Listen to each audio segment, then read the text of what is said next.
Hello guys, तो कैसे हैं आप सभी। तो आज की कहानी शुरू करने से पहले अगर आप मेरे चैनल पर न्यू हैं तो प्लीज़ उसे सब्सक्राइब ज़रूर कीजिएगा। तो आज की कहानी शुरू करते हैं। ननन जी तो बिल्कुल ही सुधर गई।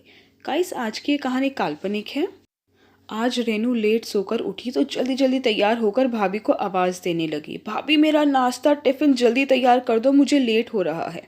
तो भाभी ने कहा, हाँ रेनू दी, बस हो गया, आप आ जाइए, पराठे गर्मा गर्म बना दूंगी, टिफ़िन लग गया है। इतने में मुन्ना रोने लगता है।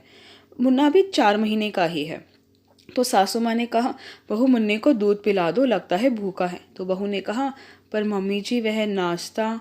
इतने में रेनू आ जाती है, भाभी जल्दी करो, कॉलेज के लिए देर हो रही है। इतने में रेनू की मम्मी मोहिनी जी बोल पड़ती हैं, बहू तुम मुन्ना को दूध पिलाओ। और रेनू को देखते हुए कहती है, तुम्हें शर्म नहीं आती अपनी भाभी को इतना परेशान करते हुए।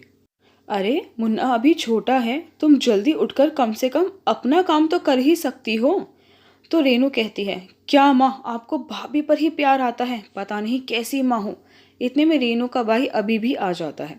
तो मोहिनी जी कहती हैं, जा अपने और भाई का नाश्ता बना ले, फिर वह तुझे स्कूटर पर छोड़ देगा, बस से जल्दी पहुँचा देगा।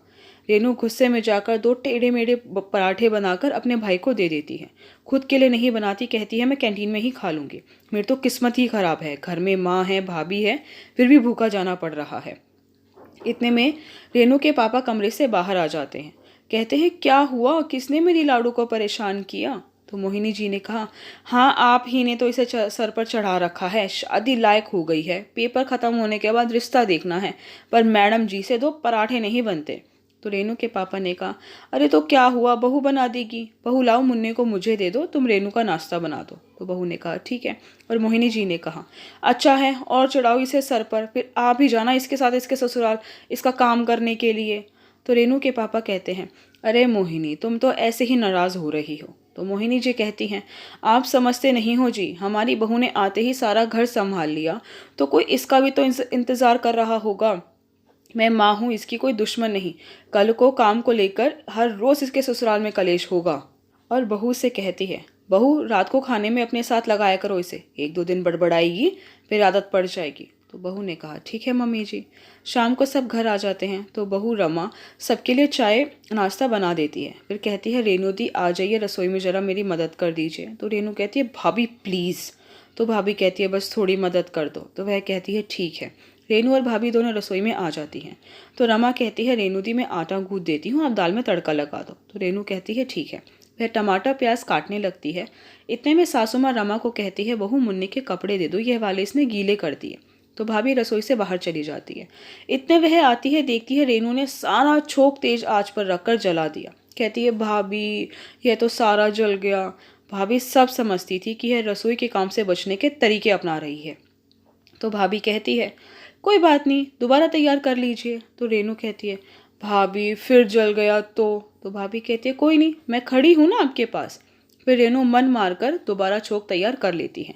अब तो ननंद भाभी का हर रोज़ का काम हो गया। आटा गूंथने के लिए कहती तो कभी ढीला कर देती तो कभी टाइट, पर भाभी भी कहाँ छोड़ने वाली थी। महीने भर रेनू ने खूब कोशिश करी, पर माँ ने या भाभी ने कोई शिकायत नहीं करी, जैसा करती वैसा ही काम करवा लेती।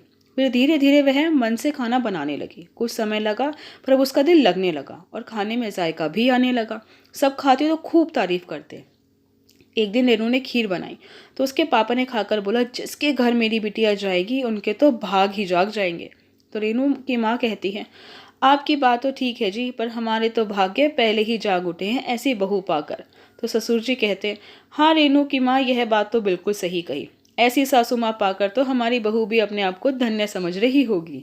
फिर सब हंसने लगते हैं। सासू माँ और बहू ने बिना किसी लड़ाई के ऊंची आवाज करे कुछ ही समय में रेनू को घर के सारे काम सिखा दिए। अब माँ भी खुश थी कि बेटी को कल को ससुराल में कोई दिक्कत नहीं होगी काम करने में, और भाभी भी खुश थी क्योंकि अब रेनू उनके काफ़ी कामों में मदद करने लगी थी, तो वह भी मुन्ने को अच्छे से संभाल पा रही थी।